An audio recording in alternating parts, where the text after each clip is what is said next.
আমাদের নবী হচ্ছেন শ্রেষ্ঠ পয়গম্বর, ঠিক কি না? কথা বলে শ্রেষ্ঠ পয়গম্বর, পৃথিবীর আদি থেকে অন্ত পর্যন্ত তিনি হচ্ছেন সৃষ্টির শ্রেষ্ঠ।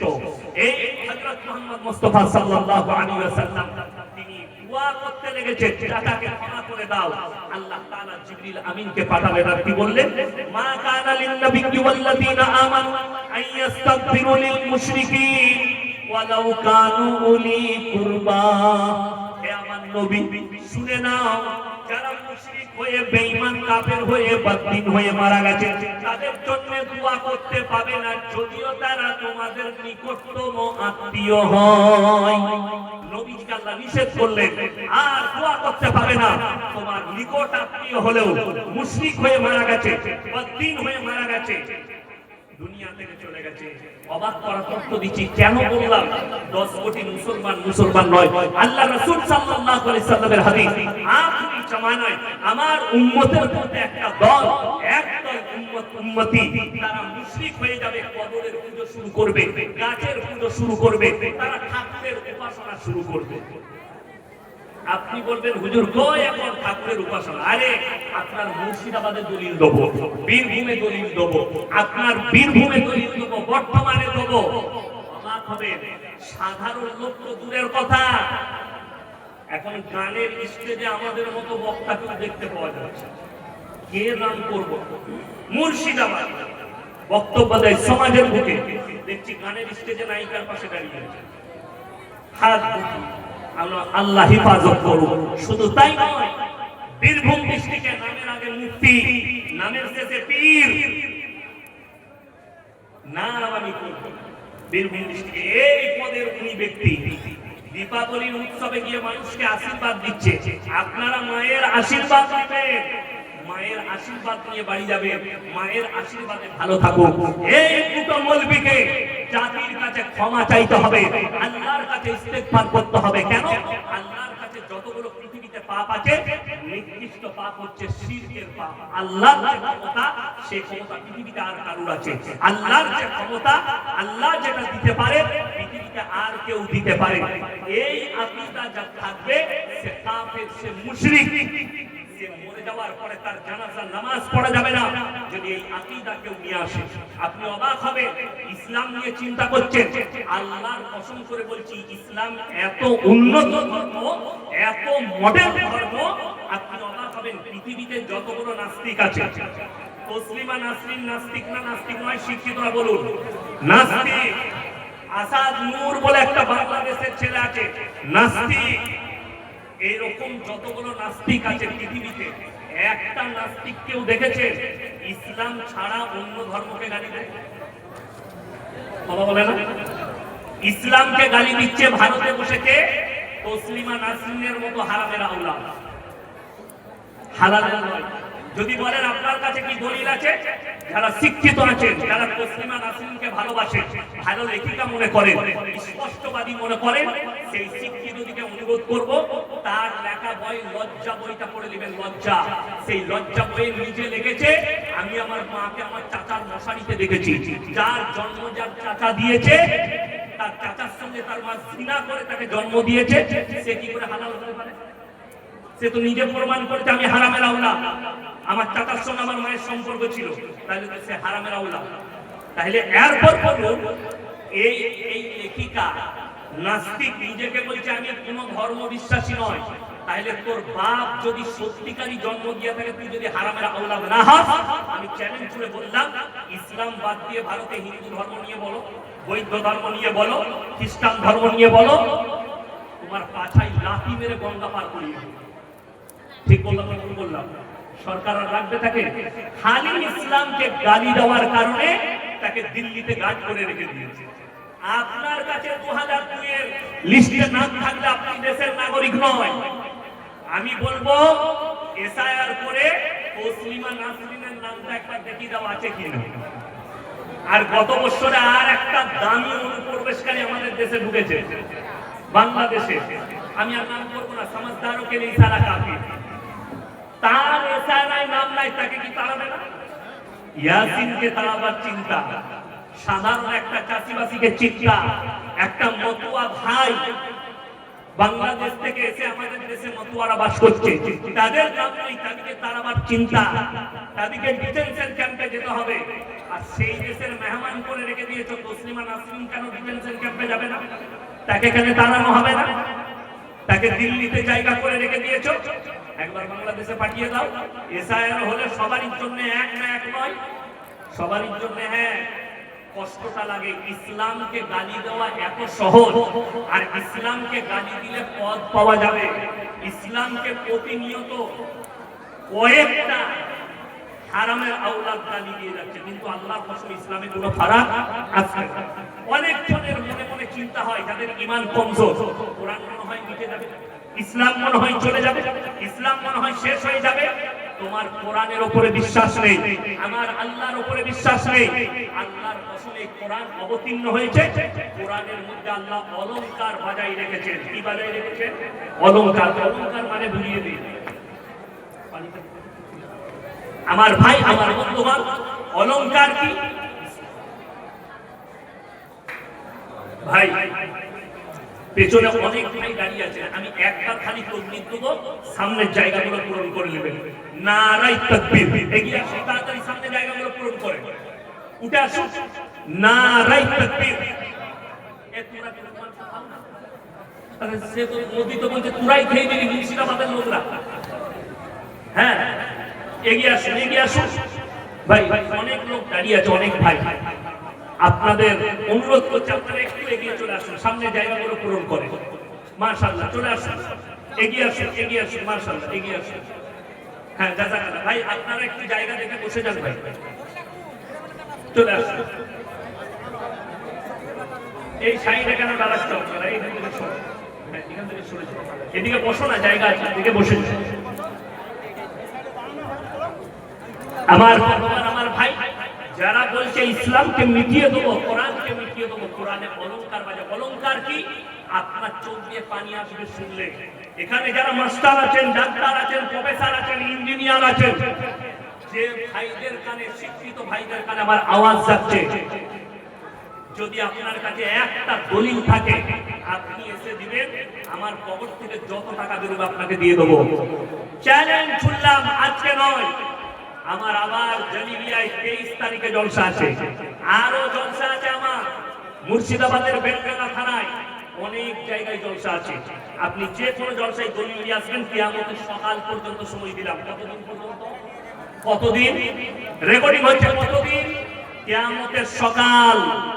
নাম্বার 1, অলংকার মানে এমন একটা ছড়া নিয়ে এসো, এমন একটা পদ্য দাও, এমন একটা গদ্য দাও, এমন একটা ছড়া নিয়ে এসো যেটার প্রত্যেকটা লাইনে যেন অলংকার বাজায় থাকে। অলংকার মানে প্রত্যেকটা লাইনের শেষ অক্ষর একই হতে হবে না। সূরা রহমান কি জানো, ওটা তো অলংকার বাজায় আছে। কোরআন আমার সামনে আছে, সূরা রহমান আমি বলে দিচ্ছি, ওর থেকে ভালো সূরা আছে। সূরা রহমানে অলংকার বাজায় নাই, সূরা রহমান নয়, আমি বলে দিচ্ছি সেটা। তার আগে শুনে নেন, অলংকারটা বুঝায় প্রত্যেকটা লাইনের শেষ অক্ষর একই হতে হবে। আপনাকে একটা ছড়া বলি, বন্দে আলিমিয়ার লেখা ছড়া আমি পড়েছি ছোটবেলায় স্কুলে। আমাদের ছোট গায়ে ছোট ছোট ঘর, লাস্টের অক্ষরটা কি এলো? র। থাকিছে তা সবে মেলে নাহি কেউ পর, আবার কি এলো? র। পাড়ার সকল ছেলে মোরা ভাই, ভাই কি এলো? হস্ত। অলংকার শেষ। এই রকম একটা ছড়া নিয়েছে যেন প্রত্যেকটা লাইনের শেষে একই অক্ষর আসে। যদি বলেন কোরআনে কোথায় আছে, কোরআন খুলেন, ওয়াশ-শামসি ওয়া দুহাহা ওয়াল কামারি ইযা তালাহা ওয়ান নাহারি ইযা জাল্লাহা ওয়াল লাইলি ইযা ইয়াগশাহা ওয়াস সামাই ওয়া মা বানাহা ওয়াল আরদি ওয়া মা তাহাহা ওয়া নাফসি ওয়া মা সাওয়াহা ফাআলহামাহা ফুজুরাহা ওয়া তাকওয়াহা। সুবহানাল্লাহ। প্রত্যেকটা আয়াতের শেষে আমার আল্লাহ অলংকার বাজাই রেখেছেন, একই অক্ষর রেখেছেন, শেষ পর্যন্ত অলংকার ভাঙেনি। পৃথিবীতে এরকম একটা ধর্মগ্রন্থ নিয়েছো, এরকম একটা কিতাব নিয়েছো, এরকম একটা ছড়া নিয়েছো যার মধ্যে অলংকার বাজাইছে, আমার আল্লাহ অলংকার বাজাই রেখেছেন। এই কোরআনকে আল্লাহ অবতীর্ণ করেছেন, এমনি করেননি। কোরআন আল্লাহ স্পষ্ট বলেছেন, ইন্না নাহনু নাযালনা যিকরা ওয়া ইন্না লাহু হাফিজুন। ইন্না নাহনু নাযালনা যিকরা ওয়া ইন্না লাহু হাফিজুন। হে আমার নবী, পৃথিবীর মানুষকে বলে দাও কোরআনকে আমি আল্লাহ অবতীর্ণ করেছি, কোরআনের হেফাজতের দায়িত্ব আমি আল্লাহ নিজে নিয়েছি। জোরে বলুন সুবহানাল্লাহ। আপনি আলমারিতে তো দুজদান লাগিয়ে কোরআনটা রেখেছেন, আপনি বলছেন আমি কোরআনকে হেফাজত করে রেখেছি। না, কোরআনটাকে আপনি সম্মানের সঙ্গে রেখেছেন, হেফাজত তো আমার আল্লাহ করেছে। কোথায়? এই কাগজের পৃষ্ঠায় নয়, এই কোরআনের মধ্যে নয়, গোটা পৃথিবীর যত কোরআন আছে, বেঈমান কাফের যারা আছে তাদেরকে চ্যালেঞ্জ রইল, সব কোরআনগুলো চালিয়ে দাও। হিন্দুস্তানের মাটিতে যত বড় মাদ্রাসার মসজিদে কোরআন আছে, লাইব্রেরিতে কোরআন আছে, দোকানে কোরআন আছে, সব কোরআন চালিয়ে দাও। আল্লাহর কসম, একটা যদি হাদিসে কোরআন জিন্দা থাকে 100 কোটি কোরআন ছেপে আবার আসবে। জোরে বলুন নারায়ে তাকবীর। আবার কোরআনকে মিটানো কে সৎ দেখছে? একটা হাদিসে কোরআন খালি জীবিত থাকলে 100 কোটি কোরআন আবার ছেপে চলে আসবে। কোরআন এমন এক মুকাদ্দাস কিতাব, যখন একটা বাচ্চা ছেলে একটা মানুষ পড়তে শুরু করে তার দিলেতে আমার আল্লাহ কোরআনকে গেঁথে দেয়। জোরে বলুন সুবহানাল্লাহ। তাই কোরআন মিটে যাবে, কোরআনটা পুরো ছাই হয়ে যাবে, কিন্তু এই সিনের মধ্যে আল্লাহ কিয়ামত পর্যন্ত কোরআন গেঁথে রেখে দিবেন হাদিস দিয়ে কোরআনদের। জোরে বলুন সুবহানাল্লাহ। আমার বন্ধুগণ, আমার ভাই, ওই চরিত্রে কোরআনকে মিটানো পৃথিবীর কোন মানুষের পক্ষে সম্ভব নয়। এরপরে আপনাদেরকে বলে যাই, আপনার জীবনে 3টে জিনিস দুনিয়াতে রেখে যান। কয়টা বললাম বাবা? 3টে জিনিস যদি আপনি রেখে যেতে পারেন আপনার জীবনে, মাথায় রাখবেন আপনি চলে যাবেন দুনিয়া থেকে, কবরে শুয়ে শুয়ে আপনি নেকি পেতে থাকবেন। জোরে বলুন সুবহানাল্লাহ। নাম্বার 1, নেক সন্তান। কোন সন্তান বললাম? কেউ যদি পৃথিবীতে একটা নেক সন্তান রেখে গেল, এটা হচ্ছে তার একটা বড় সাদকা।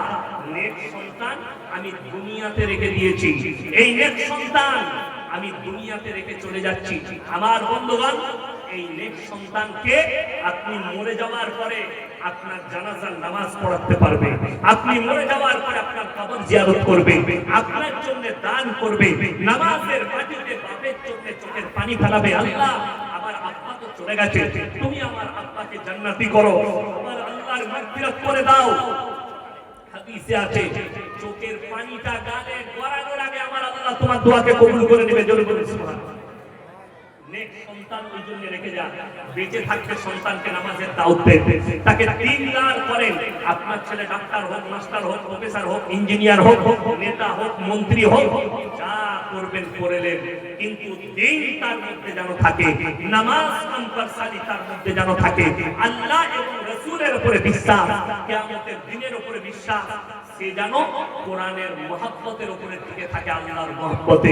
নাম্বার 2, সাদকায়ে জারিয়া। কি বললাম? সাদকায়ে জারিয়া। আপনি আপনার জীবনে বেঁচে থাকতে আপনি টাকা দান করলেন, কি দিলেন? পয়সা। কোথায়? কোন মাদ্রাসায়, কোন মসজিদে। কেউ মেয়ের বিয়ে দিতে পারছে না, আপনার প্রতিবেশী খেতে পারছে না, তাকে পয়সা দিলেন, তাকে খাবার দিলেন, সদকা করলেন। আমার গ্রামে মসজিদ হচ্ছে, আমার 10 বস্তা সিমেন্ট, আপনি কবরে চলে যাবেন, শুয়ে শুয়ে কিয়ামতের সকাল পর্যন্ত নেকি পাবেন। মাদ্রাসায় ইলম শিক্ষা হয়, মাদ্রাসায় আপনার বিল্ডিং এর কাজ হয়, এতিম আর মিসকিনরা খায়, সেখানে যদি আপনার পয়সা থাকে, তার ইলমটা, সেই ইলম যতদিন থাকবে, পৃথিবীতে যতদিন ছড়াবে, এই মাদ্রাসা থেকে, এই বিল্ডিং থেকে আপনি কবরে শুয়ে শুয়ে নেকি পাবেন। আর 3 নম্বর হচ্ছে, খায়রুকুম মান তাআল্লামাল কুরআন আল্লামাহু। যারা ইলম হাসিল করে অপরের কাছে পৌঁছায়, এই মাদ্রাসার শিক্ষক যিনি বুখারী পড়াচ্ছেন, তিনি তিরমিজি পড়াচ্ছেন, যিনি আবু দাউদ পড়াচ্ছেন, যারা হাদিসের তালিম দিচ্ছেন, যারা হিফজ করাচ্ছেন, যারা কোরআনের তালিম দিচ্ছেন, নুরানি কায়দা, তাদের কাছ থেকে ইলমটা যত ছড়াবে তারা নেকি পেতে থাকবে। এবং যারা এখানে হিস্সা নিবে, দান করবে, আল্লাহ তাদেরকেও নেকি দান করবে। আমার বন্ধুগণ, আমার ভাই, 3টে ব্যক্তি যদি জীবনে তোমাদের কাছে হাত পাতে, তাদের হাতকে জীবনে ফেরাবে না। 1 নম্বর হচ্ছে ওয়াআতিদাল কুরবা। তোমার কাছের গরীব যদি তোমার কাছে হাত পেতে দেয়, তার হাতকে জীবনে ফিরিও না। কেন? তোমার কাছে যখন কেউ হাত পাতবে, তুমি দেনেওয়ালা 1 টাকা যদি দিতে পারো, 10 টাকা যদি দিতে পারো, মনে মনে ভাববে, আল্লাহ তুমি আমাকে দেনেওয়ালা বানিয়েছো, আমাকে হাত পাতনেওয়ালা বানাওনি। তার হাতের দিকে তাকিয়ে অনুভব করুন, হৃদয়কে জিজ্ঞেস করুন হাতটার দিকে তাকিয়ে যে আল্লাহ আমাকে দেনেওয়ালা বানিয়েছো, তার মতো আমাকে হাত পাতনেওয়ালা বানাওনি। আর আল্লাহর কাছে শুকর আদায় করুন, আল্লাহর কাছে শুকর আদায় করুন। আমার বন্ধুগণ, দুই, এতিম আর মিসকিন যদি হাত পাতে, এতিম আর মিসকিন যদি হাত পাতে তাদের হাতকে দিও না। নাম্বার তিন, মুসাফির যদি তোমাদের কাছে হাত পাতে তাদের হাতকে ফিরিও না। এই তিনজনের দোয়াকে আল্লাহ কবুল করে নেয়। এই মাদ্রাসায় কত এতিম মিসকিন আছে, কত গরিব গুরবা আছে, আপনার জানা নেই। পরে এসে এই মোল্লার কাছে জেনে নেবেন, সেক্রেটারি সাহেবের কাছে জেনে নেবেন কত মা মরা, কত বাপ মরা, কেউ কারো বাপ মা ছেড়ে চলে গেছে, এরকম কত তালবিল আছে, ছাত্র আছে। শুনে রেখে দেন, তাদেরকে দোয়া করা লাগবে না, আপনি কিছু দিবেন। একটা রসগোল্লা দিয়েছেন সারগাছি মাদ্রাসায়, 500টা ছেলে আছে, 500 পিস রসগোল্লা, ওই রসগোল্লাটা খেয়ে তাকে দোয়া করতে হবে না হাত তুলে। তার হৃদয়ের আরামটা, সে যে বলবে আলহামদুলিল্লাহ খুব সুন্দর রসগোল্লা, এইটাই আপনার বাপের জন্য দোয়া, এইটাই আপনার জন্য সাদকা, এইটাই আপনার জন্য দোয়া। ওই জন্য আমার বন্ধুগণ সবাই হাত তুলে বলুন, আমরা কোরআনের সঙ্গে মহব্বত করব। হাত তুলে বলুন তো ইনশাআল্লাহ। আপনার জীবনের সম্পর্ক যেন কোরআনের সাথে হয়। আমি আপনাকে চ্যালেঞ্জ ছুড়ে বলছি, আলেম উলামারা আছেন, উলামায়ে দ্বীনরা আছেন, যারা মনে করছেন এই মাদ্রাসা কি, এই মাদ্রাসাগুলো আমি বলছি বন্ধ করে দেন, মাদ্রাসা বন্ধ করে দেন, জলসা বন্ধ করে দেন। আমি বলে দিচ্ছি গোটা পৃথিবীর লোক নামাজি হবে, কিন্তু যদি আলেম হাফেজ কারি মুফতি সমাজে না থাকে, দ্বীনের হেফাজত করার ক্ষমতা কারোর নেই। বোম্বেতে এক জায়গায় তারাবি চলছে, কত তারাবি, আমাদের একজন উস্তাদ সাহেব পড়াচ্ছে, কি বুঝলেন, চ্যাংড়া উস্তাদ, আর আমি তখন চ্যাংড়া। তো তারাবি হচ্ছে, পেছনে আমি লোকরা পড়ছে, রেল স্টেশনের গায়ে মসজিদ। তো আমি পড়তাম, উনি শুনতেন, উনি পড়তেন, আমি শুনতাম, পেছনে শুনছি। হঠাৎ দেখছি 5 পৃষ্ঠা গায়েব হয়ে গেল। আমি লুকমা দিলাম, কখন একটা ট্রেন পেরিয়ে গেল আওয়াজ দিয়ে, 5 পৃষ্ঠা গায়েব। তো আমি অনেকবার মানে রিপিট করালাম, তো উনি ধরলেন না, পড়ে চলে গেলেন। সালাম হয়ে গেল, নামাজ শেষ হলো, কামরায় এলাম। তো আমাকে বলছে ইতনে জুতে মারেंगे সবার সামনে, মুসলিমদের সামনে, ইতনে জুতে মারেंगे तुमको सीधा कर देंगे, कुरान नहीं देखते हो। उस्ताद বলছে, ছাত্র আমি তো ঠিক আছে। कामराई के बोलम हजरत आपने तो गलत पढ़ दिया, 5 पृष्ठा गायब है। बोले अबे ये लोग मूर्ख है, कुछ समझता नहीं है, एक ट्रेन जाएगा 5 पृष्ठा गायब है, तो पता भी नहीं चलेगा। কি বুঝলেন আপনারা? কথাটা আমার বুঝতে পেরেছেন? হাফেজের পেছনে হাফেজ না থাকলে আপনারা সাধারণ আলামুন আতালাম। বর্ধমানে আমি আদায় করতে গিয়ে রমজান মাসে মাদ্রাসায় একটা টাউনের মসজিদে তারাবি পড়লাম। তো বিহারের একজন হাফেজ পড়াচ্ছে, সে যা পড়েছে ফেরেশতারাও বুঝতে পারে না, আমি তো অনেক দূরে পড়ি।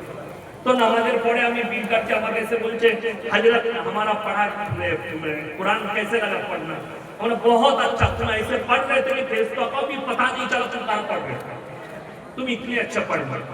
আমি তো বুঝতেই পারি না, খালি শুরুটা বুঝতে পারছি, বাকি না কি করে বুঝলো, ফেরেশতারাও খুঁজে পাবে না। তো পেছনে হাফেজ না থাকলে, পেছনে আলেম না থাকলে বড় মুশকিল। ওই জন্য যারা যুবক এসছেন, গ্রামমূলক এসছেন, গ্রামে জলসা করলে তুমি সব ব্যবস্থা করো, কিন্তু স্টেজে একজন আলেমকে সভাপতি করে বস করাও, যে মলবির ভিড় করবে, না হলে গাঁজা করে গল্প করে পালিয়ে যাবে, আপনি বিপদে পড়ে যাবেন। ওই জন্য আমার বন্ধুগণ, আমার ভাই, আমরা এতিম মিসকিনের পাশে আছি, সকলে জোরে বলুন ইনশাআল্লাহ।